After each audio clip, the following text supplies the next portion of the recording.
And these are the girls. They're out free ranging today.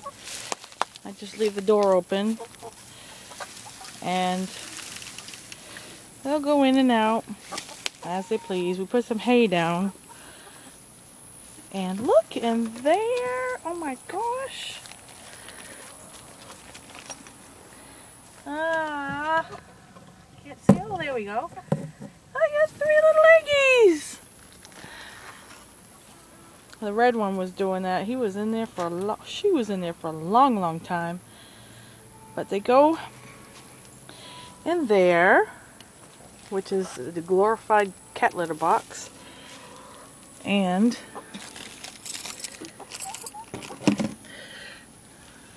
let's see if I can get this open. They go in here and they lay some eggs. Nice and cozy. We got some hay in there and they're liking it pretty good. So they'll lay some eggs in there. We still got to work on this ladder. The poor, pitiful little ladder my husband built. Anyways, they like walking around outside, and they get their little fruit thing and little water thing, and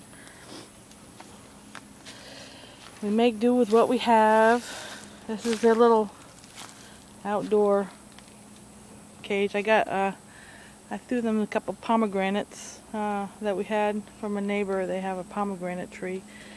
And they didn't like it until I opened them up, and then they ate them like crazy. Now they're down in the yard over there around the tree just looking for bugs or whatever. But they were just completely content until I came out here and bugged them, because they were all inside here when I came out.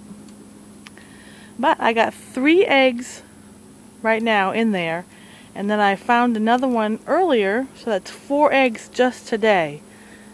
I am so impressed with these girls. They are just putting out like, I don't know, a bunch of egg making baby factory. And so they're just happy as all can be and playing around and just doing their chicken thing, you know. Over there they're having a little pecking order, whatever, fight, and they'll be okay. But then let's talk about my poor, pitiful little garden.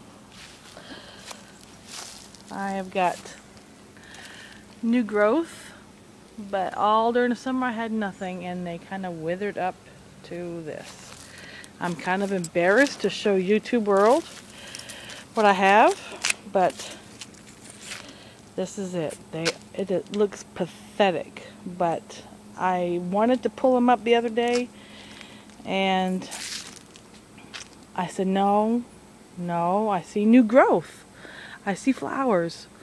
So I'm not going to give up on it. I'll probably have a fall harvest, and I've got a few tomatoes in there. I mean, it looks pitiful, just pitiful. I never had any watermelons that did anything. So I have a tomato there. I had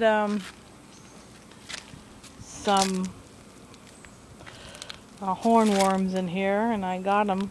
I think I have another one because I see evidence of a hornworm, but I didn't see any hornworm. I looked and looked and looked, but I've got new growth there and new growth there with some flowers and some tomatoes. So I'm hoping that I'll have a better harvest, because I got really small tomatoes this year. Really nothing to be happy about. They were about that size, and I really didn't get much of a harvest, and I'm not happy with it. I put a lot of effort into this, and see, but I got new growth up there, and I've got flowers, blooms, and then this funky little thing, I don't know what it's doing, but it has some tomatoes on there, and we'll see what that does. And right over here I have, hold on a second, I have my pepper plants. I see I got a, oh, sorry about that, guys. Banana pepper right there. Nice one there, and I've got some bell peppers coming out over there with some flowers. And in between here I've got garlic. Somebody gave me, and it flowered, and I'm wondering, will I be able to get the seeds off of this and replant the seeds? If anybody knows, let me know. Otherwise I'll probably just, you know, chop off the flowers and use this hold on a second, these stems here. I know that they taste like garlic, so I can probably use them as something like chives or something. So we'll see. Let me know. And see, I've got lots of growth down here. Oh, look at this. I've got, you know, 5 or 6 tomatoes down there, and I just couldn't see just pulling it all up when I've got growth. It may not look pretty, but that's what I got. And I guess you can't give up. But I did do one thing. I cleaned out the chicken pen, and I put the chicken manure in there, so maybe that helped, and we'll see. My phone's ringing, so I gotta go. We'll talk to y'all later. Bye.